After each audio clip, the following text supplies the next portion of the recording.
Greetings, everyone, and welcome to the second character in my Halloween Lesser Known. And I'm a little hesitant with this because this is a character who just now finishing reading all his autobiographical information. This guy is... I'm going to have to do a lot of summarizing and trying to make sense of all this.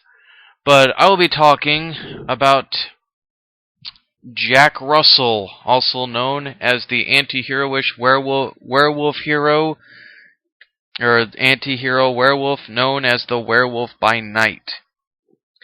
And Jack debuted in Marvel Spotlight Volume 1, Issue 2 in February of 1972, and he was created by Geary Conway and Mike Ploog, P-L-O-O-G. He's been part of Night Shift in the Legion of Monsters. He has superhuman strength, speed, stamina, agility, and senses, an accelerating healing factor, and razor-sharp claws and fangs. Basically, in a nutshell, he's pretty much during the late 70s, early 80s, Werewolf by Night was part of a group of monsters. Back during the 70s or so, back during the 70s and early 80s, when monster films were very, very popular and horror was like the big it thing. Pretty much, yeah, for those of you who actually heard that, I don't know if the mic picked it up, but I just opened a small bottle of soda.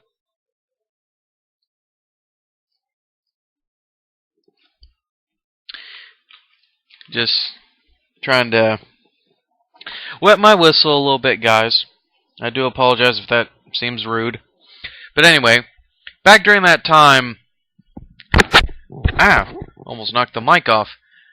Back during that time, horror movies were very popular, and so Marvel, wanting to keep up with the times, tried to create a set of horror movie monsters, but also an homage to the Universal monster movies like Boris Karloff's Frankenstein and The Mummy and Bela Lugosi's Dracula.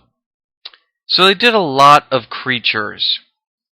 Simon Gareth, the zombie. Jack Russell here, the Werewolf by Night, the living mummy. And many, many others. Jack Russell was probably the most commonly used character of all the Legion of Monsters, simply because werewolves...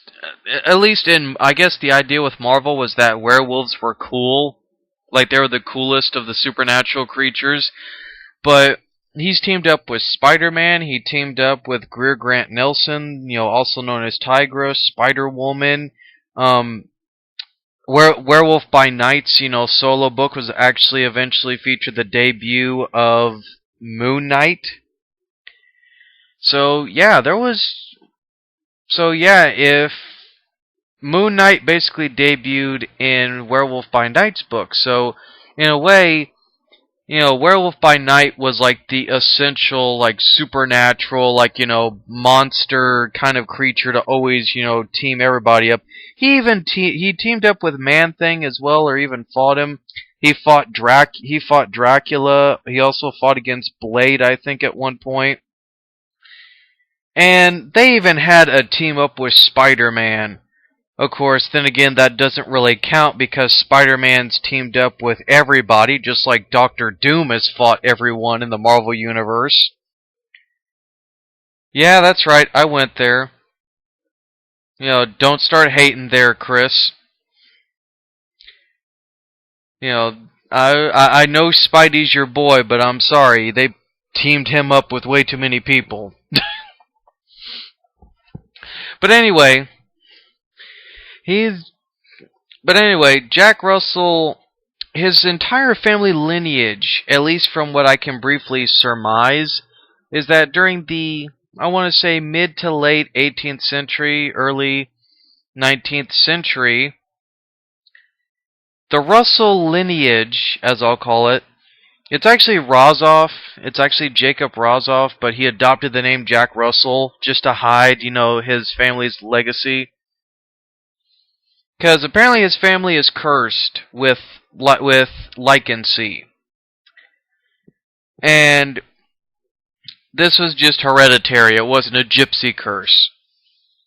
But then again, there is speculation that an ancient dark tomb known as the Darkhold actually is what also caused Russell's lineage to really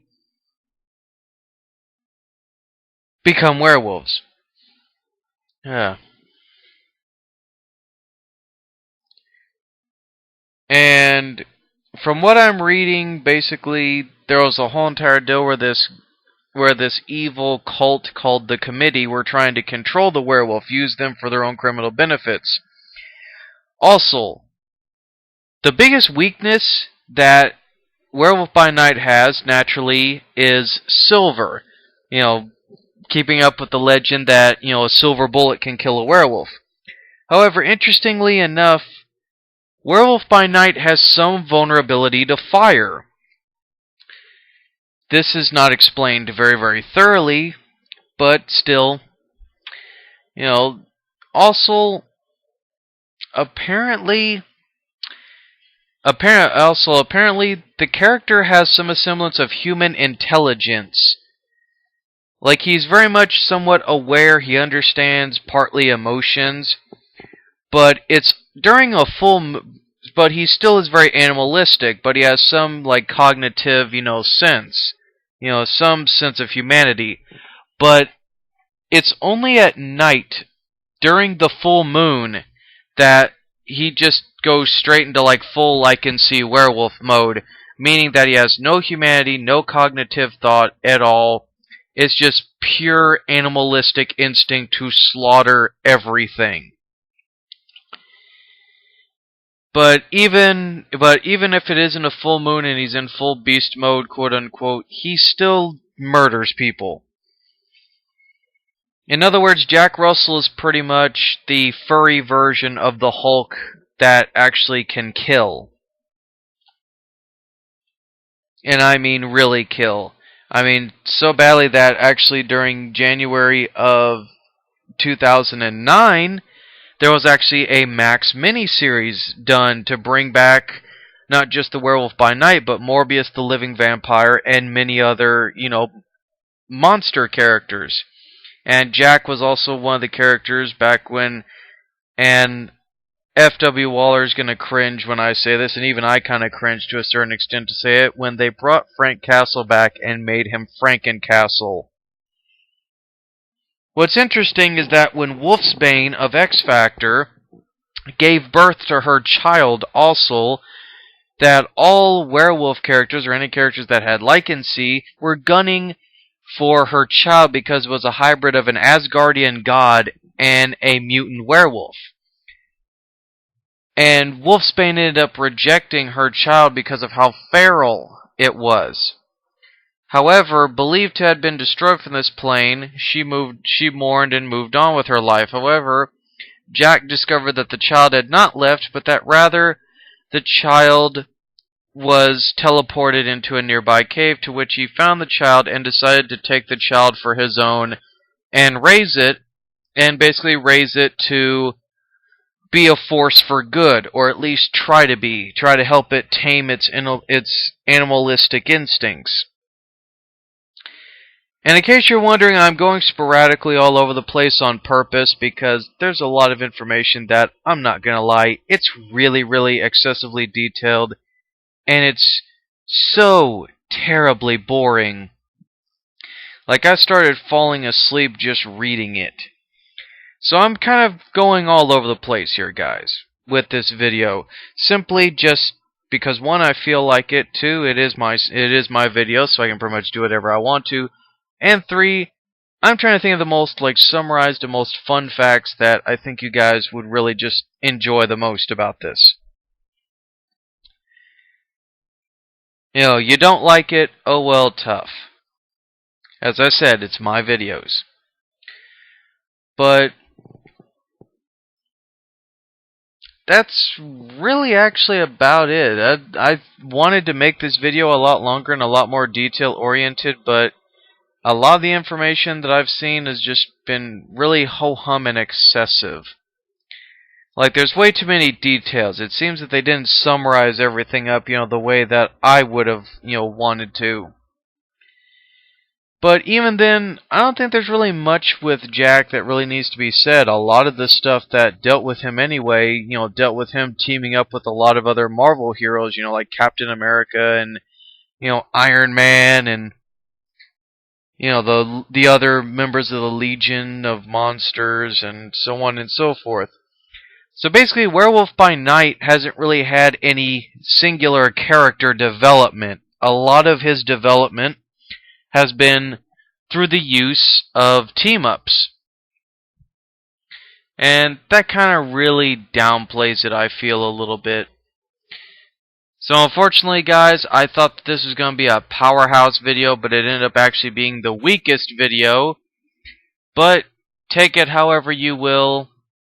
This has been Werewolf by Night's lesser known, however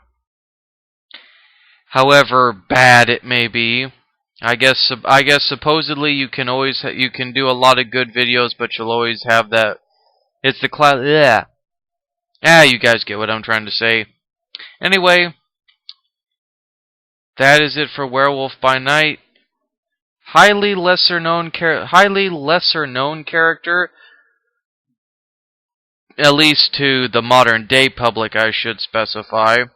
But to those who knew the character and are starting to learn about the character and so on and so forth, he is truly a very awesome hero. Now stay tuned, guys, for my DC character videos, because hopefully those will be a little better when I post them during the week of Halloween.